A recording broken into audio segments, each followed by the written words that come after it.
Hello and good morning, everybody. Just taking another walk today, and I thought I would make a educational video for you all. This is another installment of good exercise versus bad exercise. Today we're going to be talking about the bench press, as well as the incline press and the decline press, as well as their alternatives. We'll be talking about what is best biomechanically, as well as how to perform them correctly for maximum results. Now, let's get into it. Everyone knows that compound exercise movements are basically performed by everybody, and they are considered to be standard exercise practice, as well as necessary and foundational. However, one of the things I have taken upon myself to do is to educate people as to why these movements are very illogical, as well as damaging. They do not produce effective results. And why, basically the reason you're in constant pain is because you're doing these movements without any knowledge of what they actually do or what muscle groups they're actually working. So, to be clear, as I've explained in many videos before, the fitness community is extremely tribal. I would almost say religious, and it has become sacrilegious to say anything negative about compound movements such as the bench press, the squat, the deadlift, the overhead press, the rack pull, all these things. Luckily for me, I don't give a damn what other people think, and I'm tired of the lies and the misinformation and the stupidity. So, let's talk about how these things came about, because it will help you understand why they are still in practice today for no apparent reason. So, back in the day, as I'm sure you can imagine, there were people who were competing with each other for whatever reason. Men will always be having pissing contests with each other. It's a tale as old as time. We all know this. I can do more than you can do. So, nobody really knows where this first began, I'm sure, but I'm sure it was something along the lines of, I can carry a big log. Yeah, well, I could carry a bigger log. Yeah, well, I can carry an even bigger log further than you can. And, fill in the blanks, guys, so on and so forth. So in other words, our primitive ancestors, they didn't care about how much they loaded the muscle. They didn't care about how they moved the weight. What they did care about was impressing other people by performing some form of feat of strength, or by lifting something heavy, or maybe, bending something.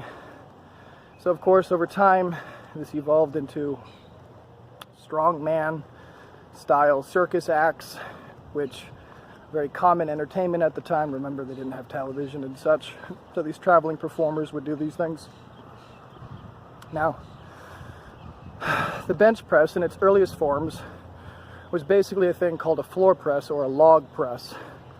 So as you can imagine, this was just a log placed on two blocks with just enough room underneath it for the guy to slide underneath. He would then put his elbows on the floor and he would press the log upwards a few inches. Of course, much to the delight and approval of the crowd because of how strong he was.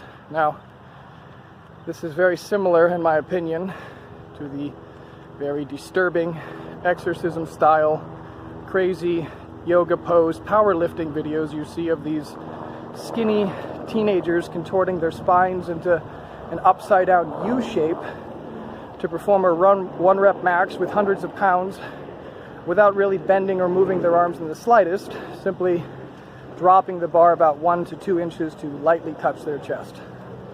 So this, of course, should not be considered any way muscle building, as it's not. So these are only powerlifter rules, which exist solely to stroke the egos of the competitors. They don't even make sense if you think about them.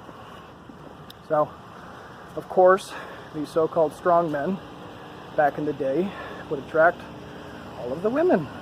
Therefore, the men in the audience would want to emulate and copy these strong men and be more like them, of course. So this would lead to standardized workout routines, kind of like replicating these circus acts.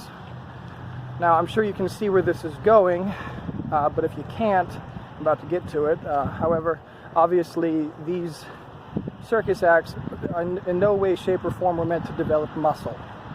They were purely for show. They didn't know about biomechanics, anatomy, or anything else at this point in time.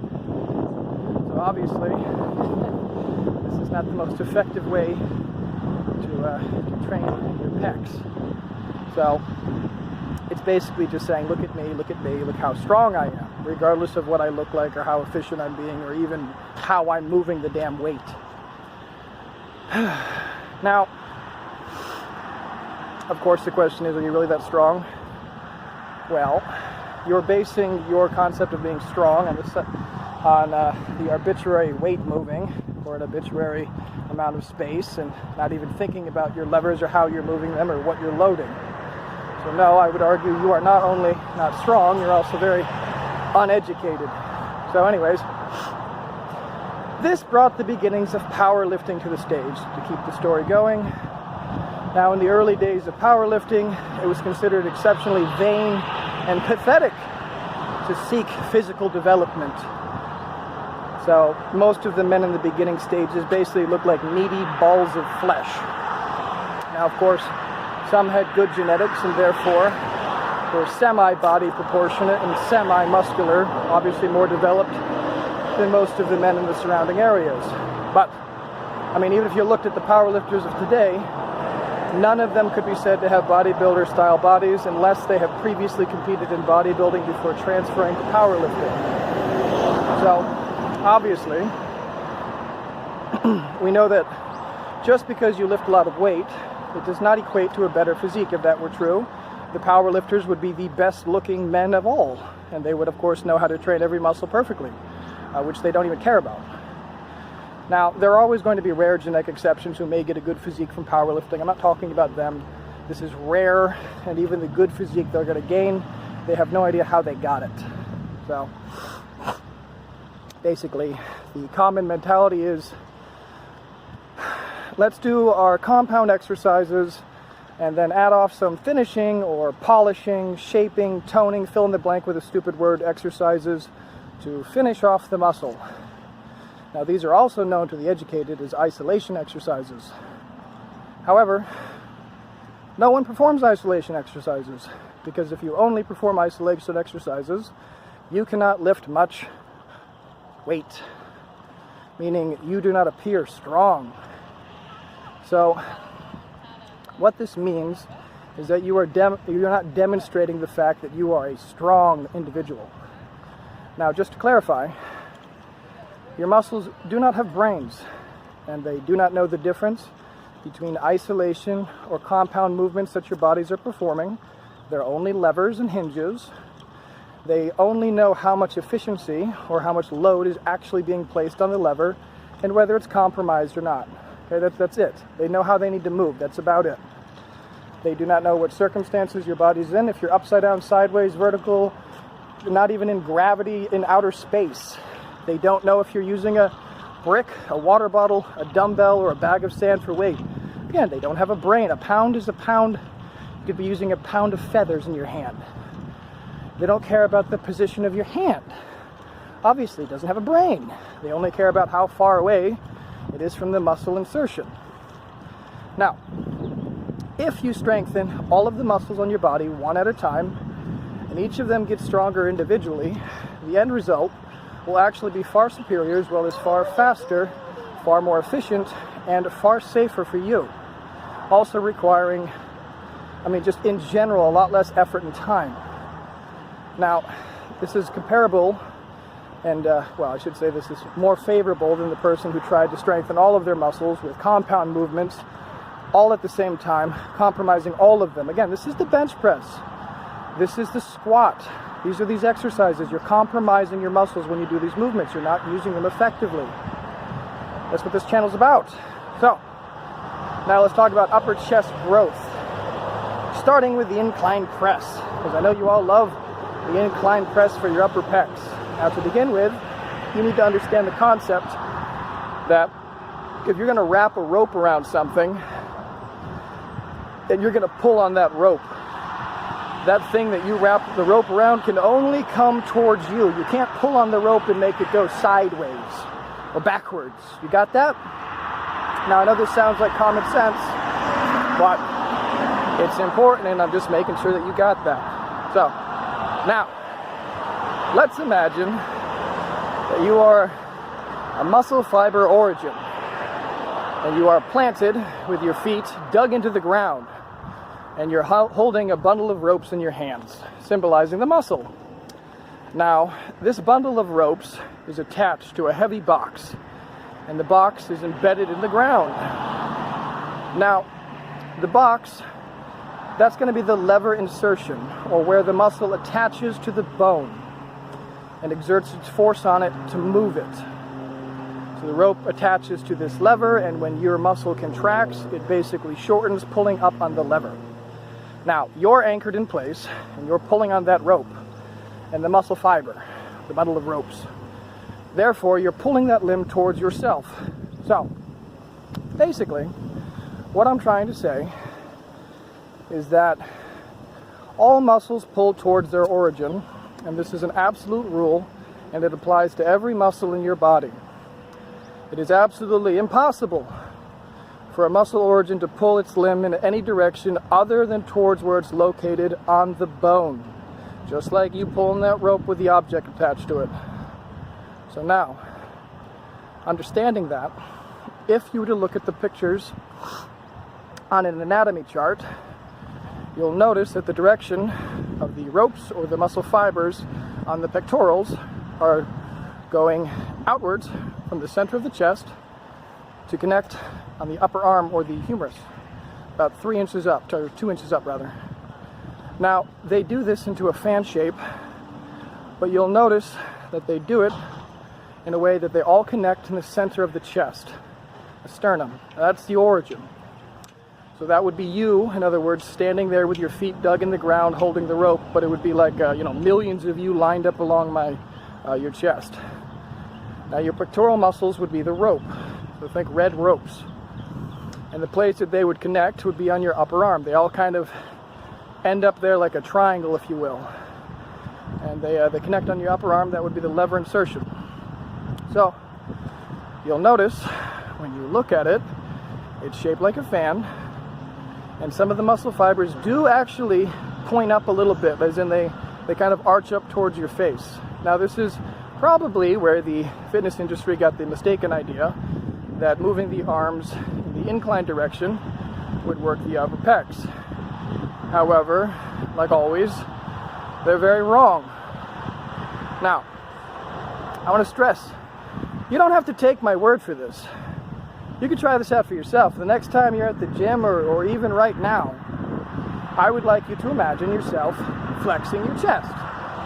So, to begin with, if I asked you to flex your chest by raising your arms up and then pulling them together in a straight line like so. Basically pulling them in a direction parallel with the ground towards each other. Much like you're doing during a bench press. Go ahead and try it. I'll wait. Now, as you can see, you wouldn't be doing that if a girl was around because you'd get almost no flex in your chest. You have almost no chest activation except a very small amount at the very top. Now, that is your upper chest. Now, if you did it correctly by keeping your arms parallel to the ground and you brought them together directly in front of you, you would only feel these upper pec fibers working. Now, I would like you to return your arms to the ground and stand normally. Now, if you were to do this, just look at yourself standing normally in a mirror, you would see that all of your pectoral fibers are located beneath your collarbone, and when you raise your arms up and stand in like a T-stance, that the muscle fibers which were pointed upwards only a moment ago are now pointed in a straight line across your shoulders. They're no longer pointing up. So, the rest of them are all pointing in a decline or downward direction. Spoiler alert. Now, if you really wanted to flex your chest, you would put your arms to your side And then you would bring them together, as you always see bodybuilders do when they're flexing their chest. So you would basically contract and squeeze your chest the same way you would do at the end of a chest fly. But you would do it with your fist directly in front of your upper thighs. Now you'll notice that this movement looks suspiciously like an extreme decline press or an extreme cable press. Now we'll get to that more later. Now, the center of your sternum, or the line between your pecs, could also be called the place where the majority of the pectoral fibers are located. So basically, if you move your arm towards the center of the chest, you're already moving your arm towards the highest percentage of pectoral fibers associated with the upper chest. That's all of them, guys. There are no more. That particular angle, a flat bench press is the best one to work the upper pecs, provided it is flat. So, just to clarify, in case you're still wondering, what exactly are the upper pecs? Well, I guess you could say that the upper pecs are the pectoral fibers that are the highest on the sternum. These are also known as the sternal fibers. Now, some of these fibers are called clavicular fibers because they actually attach to your clavicle. Now, these are the ones that look like you'll be using them during an incline press when you're standing with your arms at your side. They curl upwards. However, they do go parallel with the ground as soon as your arms raise. So yeah, no go with the incline. So now, when doing a flat dumbbell press, the fibers that are most prominently working are these clavicular fibers that I just referred to. So basically, those are the upper chest muscles. Those are the ones that you guys with lagging upper chests are missing. You're just not training them right, guys. So a flat dumbbell press or any flat chest movement, as long as it has full range of motion, is already moving towards the highest pectoral fiber origins. So again, that's your upper pec. So anything with a full range of motion, flat press, will get you there. I should also mention, by the way, that in regards to any form of barbell exercise, any form of barbell bench press, barbell decline press, any form of barbell exercise, do not do it. Do not do barbell bench presses. The reason for this is very simple. It's inefficient. It will provide an insufficient range of motion. So, again, not good. We want the range of motion, all of it, every drop of it. It's very simple. Your hands are on the bar. You can't bring them together at the top. And also your range at the bottom is limited because your chest gets in the way. So therefore, depending on how big of a person you are, you could be losing anything from 30 to even 60% of the range of motion. So if you're a power lifter who's extra flexible, you could probably lose 95% of the range of motion because you can arch your back a lot. That's why you don't have a good chest, by the way. Now, I don't think I need to point out again that less range of motion is less desirable. Now, this isn't the video to get into that, but just to keep it simple, I'll make a video on this, but just to keep it simple, you do a full range of motion with leg extensions, right? And with glute extensions, and tricep extensions, hamstring curls, and bicep curls. I mean, I could keep going, but you do a full range of motion with those, or at least you want to. So why is it acceptable not to do full range of motion on the bench press? Again, why would you just not with that one? If you think full range of motion is desirable, so why are you picking and choosing which exercises you apply that principle to? It's an all or nothing principle. Either it applies to all the muscles in the body or it doesn't. It just doesn't make sense. All muscles work the same way, and they all have the same principles, and a full range of motion is necessary for one muscle group. It is necessary for all. If it's best for one exercise, it should be best for all of them. Now, I'll make another video, I told you about this a little bit later. Sorry guys, I'm just short on time, but let's get on to the best exercise for the chest. I think I beat that to death. So if you were only going to do one exercise for your chest, it would be the decline dumbbell press, or could also be the cable decline press. Now obviously, when you're doing this, you have full range of motion because you can go to the bottom and you can come up and you can bring your hands together. There's no bar stopping your range of movement. Also, you are moving towards the highest number of muscle fibers on the sternum. Again, just flex your chest, you'll see exactly what I'm talking about. Looking at an anatomy chart, you'll see exactly what I'm talking about. It's not rocket science. If you had time to perform 2 chest exercises, which I would recommend pretty much only if you were a bodybuilder or somebody who really wants to develop their chest a lot for some reason, I would recommend performing a slight decline dumbbell press or cable press, 30 to 40 degree angle depending, as well as an extreme decline cable press. Now, it does have to be an extreme decline cable press, specifically with cables, because if you were to try to perform it on the bench, you would basically have to be upside down to do it with dumbbells, and I don't know, it just doesn't seem comfortable to me. So just do it standing with cables. Now it's the same thing as flexing your chest. You're going to just want to end up with your fists about 10 inches in front of your body.